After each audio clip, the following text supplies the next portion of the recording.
Hi, I'm Angela McConnell, creator of The Onion Peel. And yes, I am still here. I've been on a bit of a hiatus the last year or so, and that is because I have been walking through a very difficult season in life.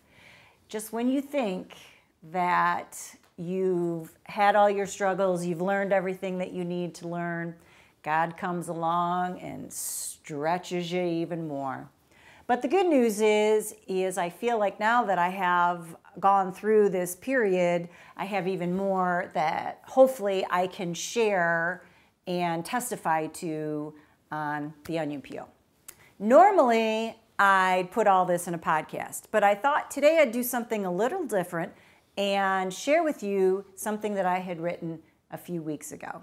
It's about a day that completely rocked my world. It's about a day where God showed up, powerful, mighty, and very obvious.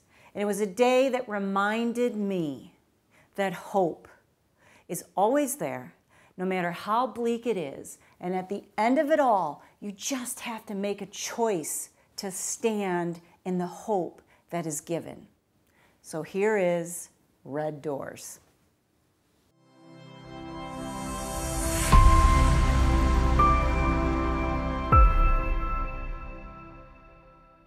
As I walked up to the red, worn, disheveled doors, I could see in my imagination what their splendor must have been back when they were new, when resources were available for their upkeep.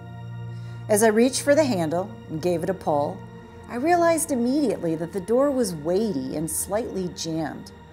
Upon further inspection, I could see that the two Gothic-style doors were not aligned with one another and needed a little fiddling with to open. As I planned my next, more intentional pull on the handle, it became very clear that this door wasn't opening under my strength. It was far too heavy. Just then, someone who was obviously familiar with the doors walked up with seemingly no resistance and opened them with pure ease.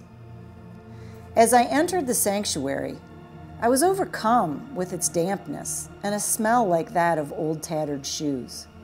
We were greeted warmly and somewhat inquisitively as we sat down in the uncomfortable wooden pews. I looked around and saw the exquisite stained glass windows and how badly they needed to be cleaned, how the water damage over the years covered much of the walls, and how the carpet had so many holes worn into them that it looked like a mosaic on the floor. This church needs some love, I thought to myself. But I knew, since we were sitting in an inner-city church, that any money for maintenance and repairs was simply unattainable. The service began, and there were no pipe organs or guitars or even a background track. It was just a few women sharing one microphone, singing God's praises a cappella. The use of hymnals were non-existent. If you knew God, you knew the words, or at least hummed along as you soaked in the acoustics of the hallowed voices. There were only a handful of Bibles, most of which were torn on their covers, or had their bindings so broken in that they no longer stood upright in the pew slots. But this, somehow, seemed appropriate. Because again, if you knew God, you knew His Word. And if you didn't, that was okay too, as an 8.5 by 11 sheet of paper would be given to you with the scripture pertaining to the day's sermon on it. The parishioners were sparse, thanks to COVID, and the echoes were loud because of it. But the sermon was invigorating, the pastor infectious, and the presence of the Lord palpable. The service was simple, pure, and purposeful. The whole reason I was there was to tag along with my man who was shooting a documentary about Detroit and was interviewing the pastor after service. My son had joined us as well to help carry and set up equipment. As we were about to head to the car to start grabbing the gear, the pastor invited us back to the after party. After party, I thought, what kind of party could this be with such few people here? We politely accepted and followed him through a gloomy, narrow hallway into what once was the old gym. As we walked in, there sat 20-plus young people. Now listen, the pastor turned and announced specifically to us. I want you to get an idea of the power in this room. These right here, these are the leaders. They're doing things that they shouldn't be doing. Unbelievable things. They all got their own tragic stories. Stories that you couldn't even barely stomach. Yet they're out here changing the world. Ain't nobody, nowhere gonna stop them either, because they know nothing's impossible with God. Then he asked each one of them to introduce themselves and give a 1-minute synopsis of what they're currently doing to change the climate of their neighborhoods. And so it began. 30 minutes of the three of us with our mouths on the floor.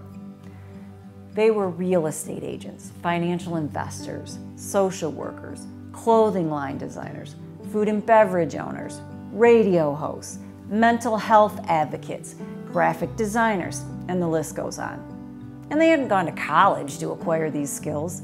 They simply came together believing that everything is possible because God is in everything. They are going to reclaim their streets back and show that there is another way to live. That being a product of generational abuse, addiction, gun violence, sex exploitation, homelessness, and fear does not have to be their future or the future of their beloved city of Detroit. So far, they own and have renovated $48 million worth of real estate in their communities. Yup, $48 million. They provide free Wi-Fi from strategically placed houses in their neighborhoods.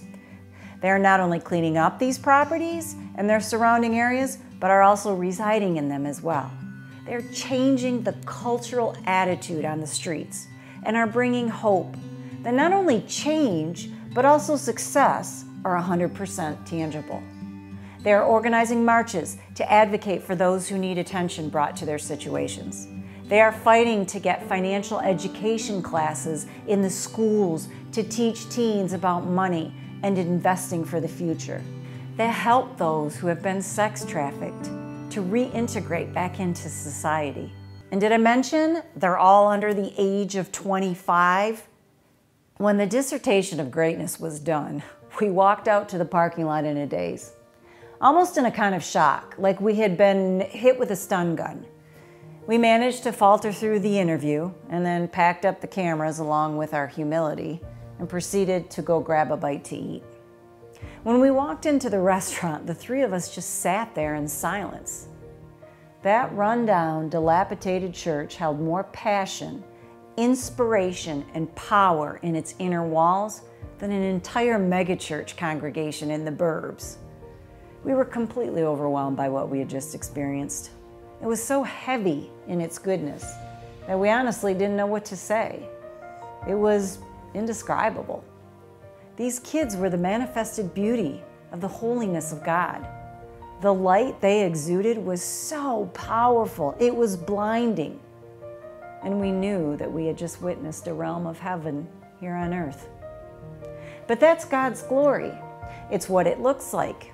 It's how it feels. We could actually touch it as we stood there around that table of hope. But here's the thing about God's glory. It's heavy. It's so heavy that you must be exceptionally strong to carry it. Otherwise, it will crush you. There's only one way to become strong enough to hold it, and that way is through your adversity, your difficulty, your hardships. Your suffering provides you with the tools to grow strong, to become capable of the responsibility and pressure that is expected and required in sustaining God's majesty. Tools like wisdom, compassion, love, trust, humbleness, and faith. All things that build your spiritual muscles. Clearly, these young people were God's heavyweight champions. God will not release the weight of His presence before you are ready, before you understand His love in allowing your suffering. It is He who builds your character.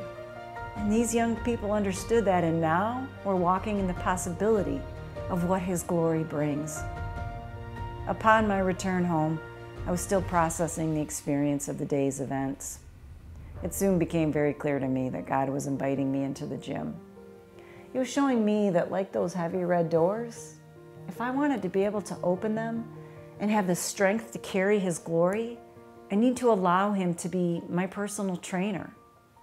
Behind those heavy red doors, I realized that I too want to be one of God's heavyweight champions, and that the pain during the workout is nothing compared to the splendor of His glory.